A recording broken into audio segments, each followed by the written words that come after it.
What's good, everybody? Today's video is this one mistake won the Celtics an NBA championship. But let's get into the video. Their jersey. This 2013 team was good, but the door on their championship aspirations was closing quickly, and time would tell that they would never go on to win another championship. What they would do, however, was inadvertently spark a chain of events that would ultimately lead to a championship over a decade later. They didn't know it at the time, but this team was about to make the ultimate sacrifice that would inevitably guide the future of this organization back to a championship. And it all started with one trade. One trade. The Nets just robbed the Celtics. Well, there was a huge trade agreed to last night, and this is the one Berman is certainly not happy about. According to reports, the Boston Celtics will send Paul Pierce and Kevin Garnett to the Brooklyn Nets for a package of players including Gerald. And the Brooklyn franchise is not doing that great either. They had Kevin Durant, they had Kyrie Irving, they had James Harden, but their bench wasn't that great. But still, they couldn't win a championship. Yes, there was a lot of drama with Kyrie and James Harden and all that stuff, but they've had a lot of good players on their team, but they just never seem to capitalize on winning a chip. Well, it takes more than just having 3 superstars, which it should only take that, but you know, there's a lot to it. Wallace and 3 first-round picks. Now, the rebuilding movement in Boston is clearly in full effect now. In 1 week, the Celtics nation has said goodbye to Doc Rivers, Pierce, and Garnett. The Nets, meanwhile, put together an all-star starting 5. It's looking pretty good. In the summer of 2013, the Celtics broke headlines by trading Kevin Garnett and Paul Pierce to the Brooklyn Nets for what felt like to fans at the time, very little in return. The deal itself wasn't great, but trading away the heart and soul of the team was an emotional gut punch for Boston fans. Not only was the team that Boston fans grew to love completely stripped away, but this trade meant the Celtics were going to be in rebuild mode for the foreseeable future.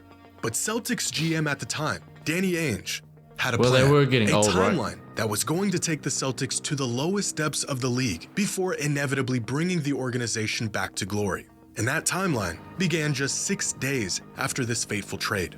On July 3rd, 2013, the Celtics hired former Butler University head coach Brad Stevens. Now, Stevens had never coached in the NBA before. He was just 36 years old, and he was handed over one of the worst rosters in the league. The 5-player haul the Celtics got in return for Pierce and KG was about as inconsequential as expected. Keith Bogans and Marshawn Brooks played a combined 10 games for Boston. Chris Joseph played a whopping 24 minutes in a Celtics jersey. Chris Humphries was on to a new team after just 1 season, and Gerald Wallace was retired within just 2 seasons, which meant that the near future of the most successful and storied franchise in NBA history would be determined by their 4 newly acquired draft picks.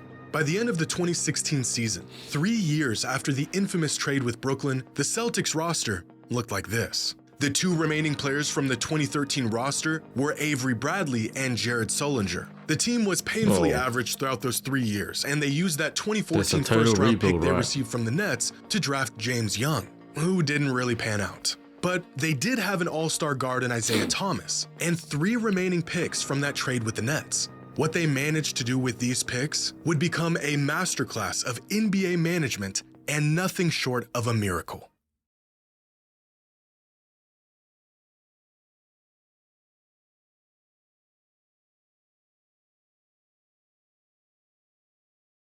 It all starts with the Nets being absolute dog water in 2016, winning just 21 games, the 3rd worst record in the NBA. This gave the Nets great odds in the draft lottery and resulted in them landing with the 3rd overall pick in the 2016 draft, a pick that now belonged to the Celtics. Now, at the time, these picks that the Celtics received were a complete shot in the dark. Many people believed this 2016 pick was going to be a mid to late first rounder because no one thought the Nets would be as terrible as they were.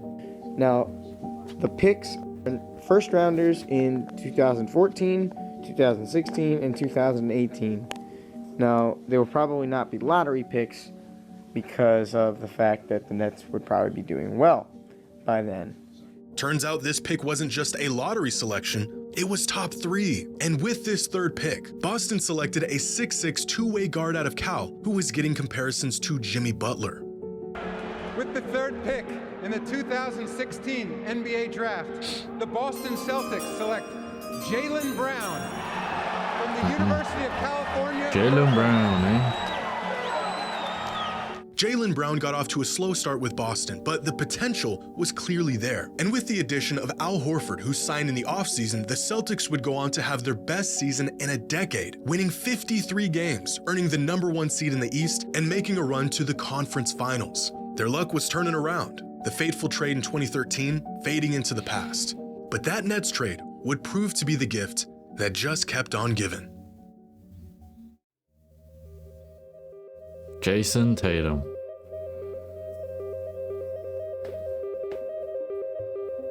After their 2017 season, the Boston Celtics were set up for one of the weirdest occurrences that can happen in the NBA. As bad as the Nets were in 2016, they managed to outdo themselves in the following season, winning just 20 games and having by far the worst record in the league. And this meant that despite That's horrible, bro. the Celtics finishing the season as 20 the 1 games. seed, thanks to that 2013 trade with the Fucking Brooklyn hell. Nets and the 2017 pick Yeah, Brooklyn just have some bad ass luck. swap that came with it, the Celtics had the #1 overall pick in the NBA draft.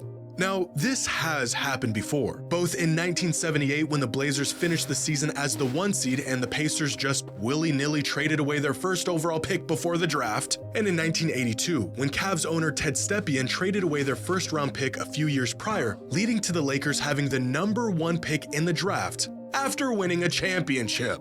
In fact, Stepien was so reckless with his trades that the league had to step in and make a rule, essentially preventing owners and GMs from shooting themselves in Ah, man, the NBA is always making these new rules. the foot. So the fact that the Celtics had this pick in the first place Well, they was are making it to miraculous. keep the competition fair, right? So it's a good thing.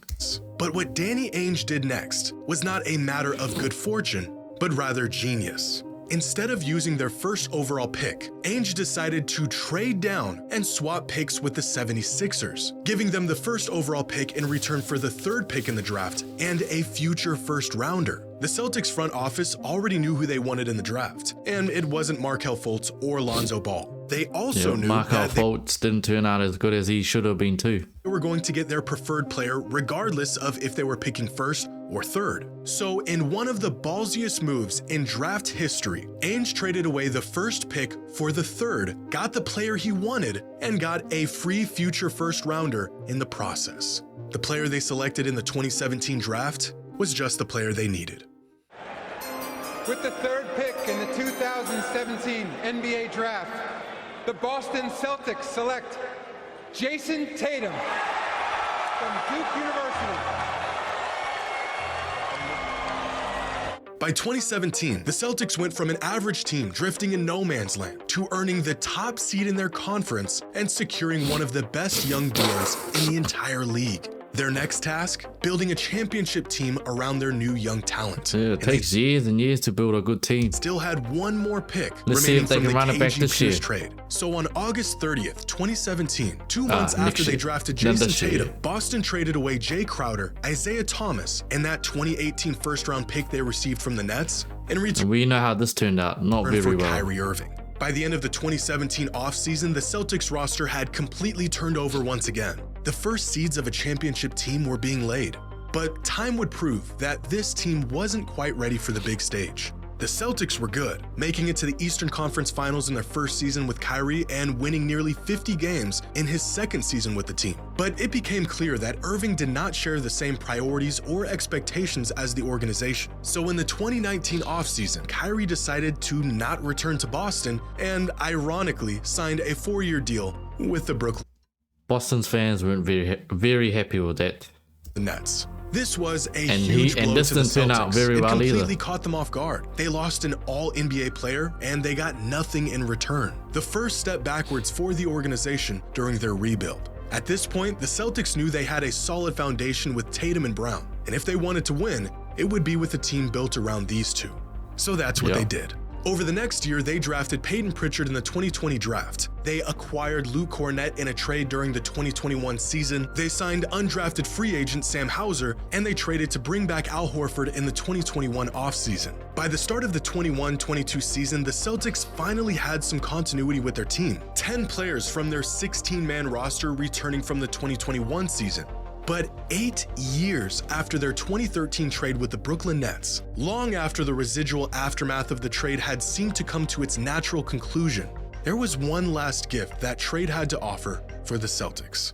Now, if you can recall, in the 2017 draft, the Celtics used their pick they got from the Nets to draft Jason Tatum, but not before trading away the first pick for the third pick and a future first rounder. Well, that future first-round pick came into play in 2019 when the Celtics selected Romeo Langford with the 14th overall pick. Now, Langford didn't quite work out for the Celtics, and so in February of 2022, the team packaged Langford, Josh Richardson, and 2 first-round picks in a trade with the San Antonio Spurs in return for Derek White. Yeah. And just like that, he's a good player, bro.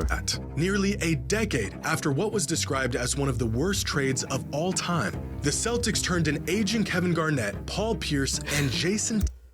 Just don't go to Brooklyn. Brooklyn just gets the good players and then drops down and just. Perry. Look at them now. They're not even Jaylen Brown. They're all right, but they're Derek not the best. White. They're not even 8 years contenders. later, turns out that trade wasn't so bad after all. But the Celtics weren't done yet. After a finals appearance in 2022, the team was hungrier than ever. They were close. They had the tools. They knew they were still missing some pieces, and they knew just where to get them. But in order to have a chance at a title, they would have to make their biggest sacrifice yet. Oh, yeah.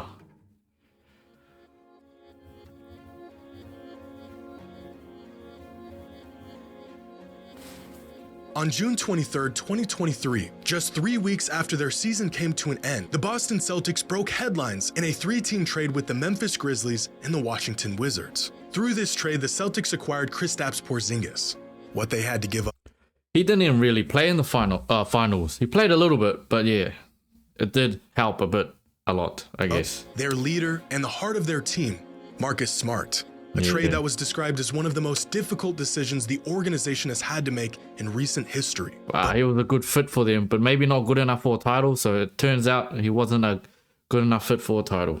It had to be done. The Celtics were one step closer to their ultimate goal. And just before the start of the 2023-2024 season, Boston made one last move that would prove to create the winning formula they had been seeking.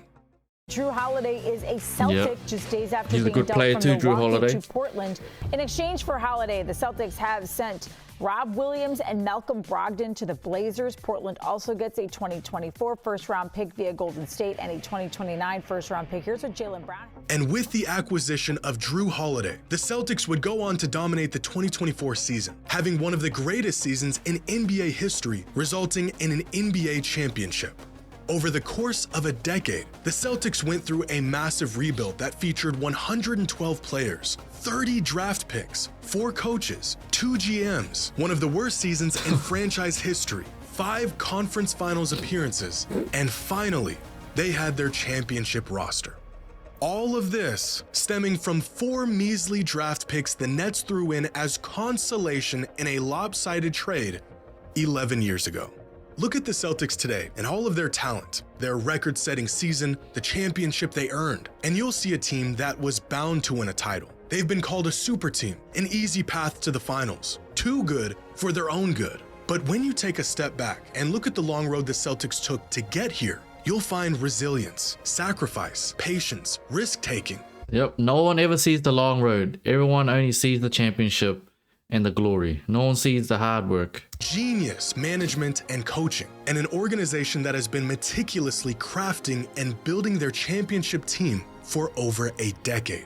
This championship was no fluke. If finding themselves in the same situation, I'm not sure how many organizations would have the foresight or composure to make some of the moves Boston did throughout this process to get where they are today.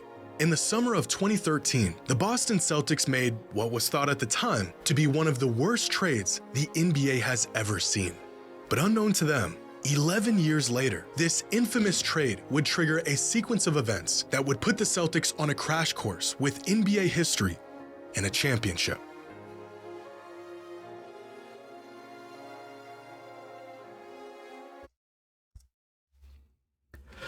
Well, let me know what you guys think in the comments below. Was this a fluke, or was this a great plan that came together and it planned out? Well, that's it for this video. Like and subscribe to the channel. It would help a lot. And I'll see you on the next one. Peace.